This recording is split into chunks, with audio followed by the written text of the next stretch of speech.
लेकिन उससे पहले तुला, वृश्चिक और धनु राशि का हाल जान लीजिए। तुला राशि, यह दिन आपके लिए थोड़ा सा कमजोर है, बहुत सावधानी से चलने की जरूरत है। वाहन बहुत ध्यान से चलाइएगा। जिन लोगों को पेट और पीठ की दिक्कत रहती है वो विशेष रूप से सतर्क होकर काम करें।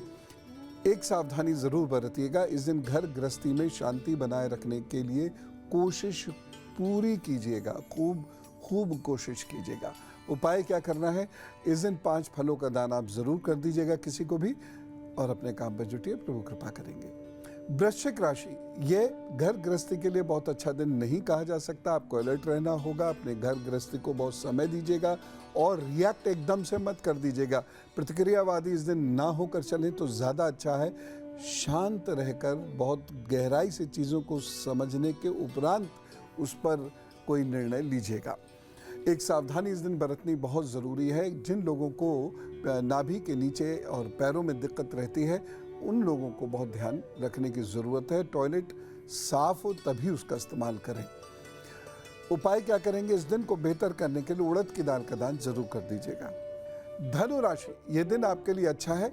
परेशानियां होंगी, संघर्ष होंगे, लोग आपके रास्ते में रोड़े अटकाने की कोशिश तो करेंगे, लेकिन फिर भी आपका कार्य आसानी से बनता चला जाएगा।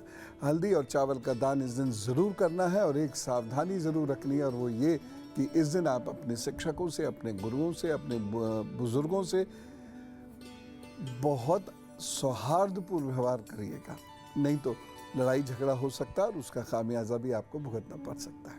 ललित जी से बात करते हैं, गाजियाबाद से हमारे साथ है जी। राम राम। राम राम गुरु जी।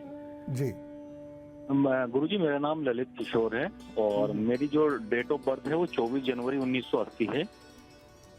मेरा जो जन्म का समय है वो दोपहर के 12:20 का है और जन्म स्थान मेरा शामली पड़ता है, जिला मुजफ्फरनगर जी उत्तर प्रदेश में है।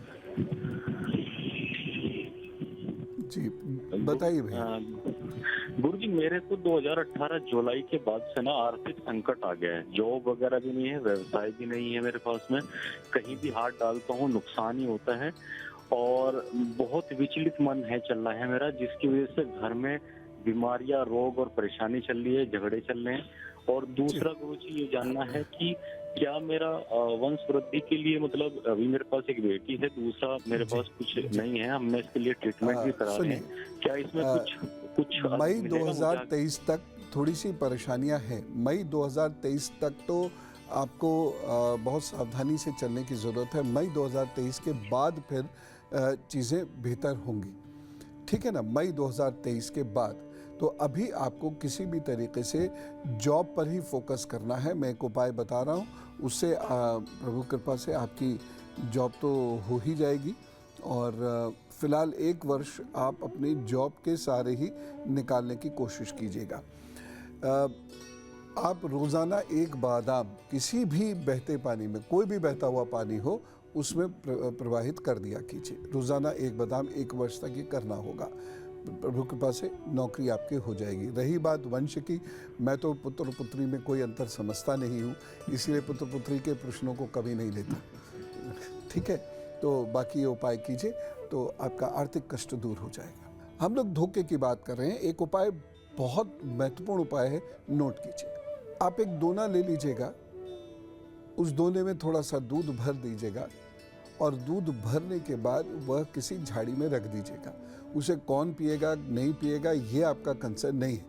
बहुत सारे लोग ये कहते हैं कि सांप को दूध पिलाते हैं इससे, लेकिन सांप सामान्यतः दूध पीता ही नहीं। कभी बहुत भूखा हो, बहुत मजबूरी हो और वो दूध पी भी गया तो मर जाएगा, निमोनिया हो जाएगा। तो सांप दूध नहीं पीता है, लेकिन ये एक उपाय, झाड़ी में ये कार्य जरूर कर दीजिएगा। इसके साथ ही एक और उपाय बताता हूँ कि आलू लीजिए, रोज़ाना 1 आलू लीजिए और उस पर हल्दी लगाकर ये गौमाता को खिलाना शुरू कर दीजिए। इससे आप बचेंगे। दूसरा आदमी अपना काम करेगा लेकिन आप बचना शुरू हो जाएंगे, ठीक। एक उपाय मैं और आपको बता रहा हूँ कि अगर आप लगातार धोखे उठा रहे हैं अपने जीवन में, तो एक कार्य आप ज़रूर कर दिया कीजिएगा। किसी भी कृष्ण पक्ष के शनिवार को महीने में 1 बार ये उपाय करना होगा। क्या करना होगा? एक दोना ले लीजिए, ठीक, और उसमें नाग नागिन बना दीजिए चांदी के तार से, कोई बहुत खूबसूरत बनाने की ज़रूरत नहीं है, हल्का फुल्का ज़बर, और उसमें ज़रा सा दूध डालकर दीपक जलाकर और किसी पानी में बहा दीजिए। अब कुछ लोगों को बहुत दूर दूर तक बहता हुआ जल नहीं मिलता। ऐसे देश में कई क्षेत्र हैं जहाँ पर नहर भी नहीं मिलती, जहाँ पर नदी भी नहीं मिलती। तो ऐसे लोगों के लिए मैं बता रहा हूँ उपाय, वह कर लीजिएगा। और वो उपाय ये है कि आपको कृष्ण पक्ष के शनिवार के दिन तांबे के तार से एक इमेजिनरी नाग बनाना होता है, कोई बहुत उसको खूबसूरत सा नहीं, वो बनाकर और भगवान शिव को भेंट कर दिया कीजिए। बस ये उपाय करने से आपको धोखा नहीं होगा। लेकिन अभी एक बहुत महत्वपूर्ण उपाय मैं आपको और बताना चाहता हूँ, उसे सुन लीजिएगा और वो आपके बहुत काम आएगा।